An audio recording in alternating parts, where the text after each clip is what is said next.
አይ እኔም ነው የማላስታውሰው። አዎ ግን ከአቤል ጋር መኝታ ቤት እንደተጨቃጨቅን አስታውሳለሁ።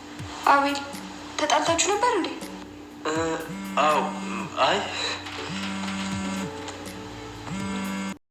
አቤል ርብቃ እንደምትወደውኝ ስለተረዳ እናቲቱም ደግሞ የምታሳየውን ነገር ስላየ እናቴ የምትደሰት ከሆነ ርብቃን እኔ ባልወዳትም ቀስ ብዬ ልወዳት እችላለሁ ብሎ እያሰበ ነው። ቀስ ብዬ ላፈቅራት ልወዳት እችላለሁ። ግን እኮ በጣም ታምራለች። ግን እኮ ልትፈቀር የምትችል አይነት ሴት ናት። እኔን ስለምትወደኝ ነው ይሄን ነገር ያደረገችው ወይንስ ምንድነው እያለ ብቻውን እያወራ የነበረበት ፓርት ነበረ። እሷንም ደግሞ እንደ ቆሻሻ እያንቋሸሻት የመጣሽበትን አትርሽ እያለ ከሶፋ ተነሽ ወደ መሬት ተቀመጭ ይላል ነበረ። በነገራችን ላይ እሱ ይሄን ነገር ቢያደርግም አቤል ለሷ ያለው ፍቅር በጣም እንትን ቢልም ግን ደግሞ አቤል ያችኛቱን ፍቅረኛውን ቢያፈቅራትም አሁን ላይ ግን ቀስ በቀስ አቤል ርብቃን ሊያፈቅራት ይችላል ብዬ አሰብኩኝ። ምክንያቱም ርብቃ በጣም ልትፈቀር የምትችል ጨዋ የሆነች ለቤተሰብ ፍቅር ያላት ለሱም ደግሞ ክብርና ፍቅር ያላት ናት። ስለዚህ አቤል ለምንድነው ርብቃን ማፍቀር ያቃተው? እናቲቱ ደስተኛ ናት በሁለቱ ፍቅር። ምክንያቱም እናቱን ታከብራታለች፣ ትወዳታለች። የበፊት ፍቅረኛው ግን በጣም መጥፎና ለሰው ክብር የሌላት በጣም ወራዳ የሆነች ፍቅረኛ ነው ያለው። ስለዚህ ያችኛቱን ፍቅረኛውን ትቶ ርብቃን አብሮ መሆን አለበት። አቤል የምትገባው ለርብቃ ናት ብዬ ነው የማስበው። የገዛ ጓደኛውም ሊወስድ የመጣው ፋይል አለ። ያንን ፋይል ወስዳለሁኝ እሱ ሳሎን ቤት ተቀምጧል ሂጄ ፈልጌ ያወጣዋለሁ እያለ በነበረበት ሰዓት ነበረ ይሄን ነገር አቤል የሰማው። ይሄ ልጅ ምንድነው የፈለገው ማን ነው የሚለው ነገር ለማወቅ በቀጣይ በሚለቀቀው ላይ በደንብ እናያለን። ሰላም ሰላም፣ ውድ የተከበራችሁ የቻናሌ ተከታታዮች እንዴት ናችሁ? ከኔ ጋር ሁሉ ሰላም ነው። ሰላማችሁ ይብዛልኝ ባላችሁበት ውድ ቤተሰቦቼ። ለቻናሌ አዲስ ከሆናችሁ ሰብስክራይብ አድርጋችሁ ቤተሰቡ ነው፣ ነባሮች እንኳን በሰላም መጣችሁ ብያለሁ። ውድ ቤተሰቦቼ እንግዲህ የርብቃ ድራማን ተመልሼ ይዤላችሁ መጥቻለሁ። በተለይ ብዙ አወዛጋቢ የሆነው ነገር በተለይ አቤል ርብቃን ይወዳታል። መጨረሻ ላይ ርብቃና አቤል አንድ ላይ ይሆናሉ ብዬ አስባለሁ። ምክንያቱም ርብቃ እንደዚህ አድርጎ ፈንክቷት እንደዚህ ገፍትሮ ጥሏት እንኳን ራሱ ምንም ነገር ስለሱ መጥፎ ነገር አልተናገረችም። ለሱ ምንም ነገር መጥፎ ነገር ሳትናገር እኔ ምን እንደተፈጠረ አላቅም አዙሮኝ ነበር የወደኩት ወይንም ደግሞ ምን እንደተፈጠረ አላቅም ብላ ነገሩን ደብቃለታለች። ይሄን ነገር ስላደረገችበት ብቻ በተለይ ደግሞ አሁን ስለተሻለሽ ሰነስተሽ የመጣሽበት ነገር አትርሺ፣ ስራ ስሪ እያላት ነበረ። ወይንም ደግሞ ወደ ቤተሰቦችሽ ሂጂና ከተሻለሽ በኋላ መተሽ የመጣሽበትን ስራ ሰራተኝነትሽን እንዳትረሽ እያለ ክፍል ውስጥ ራሱ ቁጭ ብላ ከሱ ጋር ስታወራ ምንም ነገር አይፈልግም።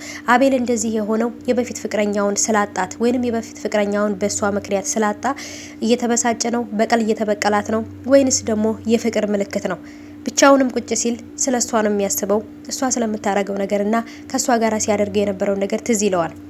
እሷም ቁጭ ብላ ርብቃም ቁጭ ብላ እያለች ወደዛ ሂጂ እኔ አልፈልግም ከዚህ እንድትቀመጪ ከዛን እማየንም ደግሞ ይሄ ነገር አንቺ ስለጠየቅሽና ስለሆነ እንጂ በጭራሽ ሰራተኛ ናት እንጂ ሚስት አይደለችም ብዬ ለመናገርም ጊዜ ይኖረኛል። ስለዚህ አንቺ ከዚህ ሂጂ ብሏት ነበር። የአቤልም እናቲቱ በጣም ነው ርብቃን የወደደቻት። ርብቃ በጣም የምትወደድ ስነ ስርዓት ያላት በጣም ቆንጆ ማንኛይቱም አማት ልትፈልጋት የምትችለው ለልጇ ማንኛይቱም እናት ለልጅ ሚስት ብትሆን ብላ የምትመኛት ሴት ናት። ርብቃ በጣም ስነ ስርዓት ያላት ልጅ ናት። የርብቃ ወንድም ከርብቃ ጓደኛ ጋር እየተገናኘ እህቴን እዛ ቦታ ማውጣት አለብኝ ከሱ ጋር ተጣልታ ነው መሰለኝ ምኝታ ክፍል ወድቃለች ብለሽ ነበረ እና አሁን እንዴት ተጎድታ ከሆነ እህቴ ወደዚህ መምጣት አለባት ለሱ ፍቅር ብላ ይሄን ያህል መስዋዕት መክፈል የለባትም እያለ በጣም ብዙ ነገሮችን ነው እያለ ያለው። የርብቃም ወንድም ትክክል ነው። ምክንያቱም እዛ ቤት ውስጥ ከሆነች አቤል ትናንትና ገፍትሮ እንደዛ ጥሏት ከሆነ ዛሬ ደግሞ ምን ሊያረጋት እንደሚችል በጣም ከባድ ስለሆነ የሚሆነው። ስለዚህ የማይስማሙ ከሆነ ግዴታ ርብቃ ከዛ ቤት መውጣት አለባት። የናሆማ ማን ነው የሱ ፍቅረኛ እጅግ በጣም ከባድ ናት። ምክንያቱም አሁን ላይ ርብቃን ብታገኛት ራሱ ልትገላት ሁሉ ትችላለች ማለት ነው።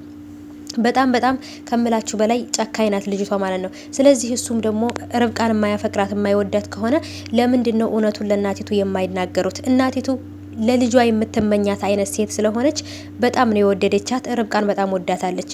እሱ ግን ደግሞ በጭራሽ ልጅቷን ሊወዳትም ወይንም ደግሞ ሊያፈቅራትም የሚችል አይመስለኝም። እንደውም ሲያት የመጣሽበትን ስራ አትርሺ፣ ሰራተኛ እንደሆንሽ እንዳትረሺ እያለ ሰራተኝነቷን ነው የሚያስታውሳት። ይሄ ነገር ደግሞ ለርብቃ ምን ያህል ጉዳት እንደሆነ ሁላችንም በደንብ የምናውቀው ይሆናል። እና ውድ ቤተሰቦቼ የሱም እናት ደግሞ ይሄን ያህል ከሱ ጋር አብራ ከአቤል ጋር እንድትሆንላት የፈለገችበት ምክንያት በጣም ስነ ስርዓት ያላት ልጅና ጨዋሌ ስለሆነች ነው። ግን እንደዚህ አድርጎ ከወንበር ጋር አጋጭቶ ህይወቷን ሊያሳጣት የነበረው አቤል አሁን ላይ ግን ምንም ሊረዳት አልቻለም። እውነት እሷ ታፈቅረኛለች ወይ? እውነት እሷ ትወደኛለች ወይ? ስለምትወደኝ ስለምታፈቅረኝ ነው እንደዚህ አድርጌ እንኳን ራሱ ሚስጥሬን አወጣ ያልተናገረችብኝ ብሎ አላሰበም። አቤል በጣም ከባድ ሰው ነው። አሁን ላይ ደግሞ የገዛ ጓደኛው ይሄማ አሁንማ ሀሳቤን ሳላሳካ በፍጹም አልመጣም እያለ ከሰው ጋር እያወራ ነበር። ይሄም ማለት ምንድነው? ሀሳቤን አሳካለሁ፣ ፋይሉ አለ፣ ፋይሉ ያለበትን ቦታ አይቼዋለሁ። ያንን ፋይልማ ይዤ ሳልወጣ አልመጣም። እሱ ሳሎን ቤት ተቀምጧል፣ እኔ ሂጄ ፋይሉን አመጣለሁ እያለ በስልክ እያወራ ነበረ። ከጀርባ ግን ከግር እስከ ራሱ እያየው የነበረው የሚያወራውን ሁሉ እስከሚጨርስ ቆሞ የጠበቀው አቤል ነበረ። ስለዚህ ይሄ ልጅ እነሱን ፈልጎ ሳይሆን በድንገት መጥቻለሁ ብሎ የመጣው የፈለገው ነገር አለ። ያንንም ነገር ደግሞ ያለበትን ቦታ ይቻለሁ፣ እኔ ፋይሉን ይዤ እወጣለሁ እያለ ነበር። ያ ፋይል አቤል እስከነ ቤተሰቦቹን ጉድ የሌላ ቦታ ውስጥ የሚከታቸው ነው ወይንስ ምንድን ነው? በሚለቀቅ ሰዓት በደንብ አድርገን ሙሉን እናየዋለን። እስከዛው ድረስ ይህንን ቻናል ሰብስክራይብ አድርጉ፣ ላይክ ሼር አድርጉ። በሌላ ቪዲዮ እስከምንገናኝ ቸር ሰንብቱ። ሰብስክራይብ አድርጉ፣ ላይክም ሼር አድርጉ።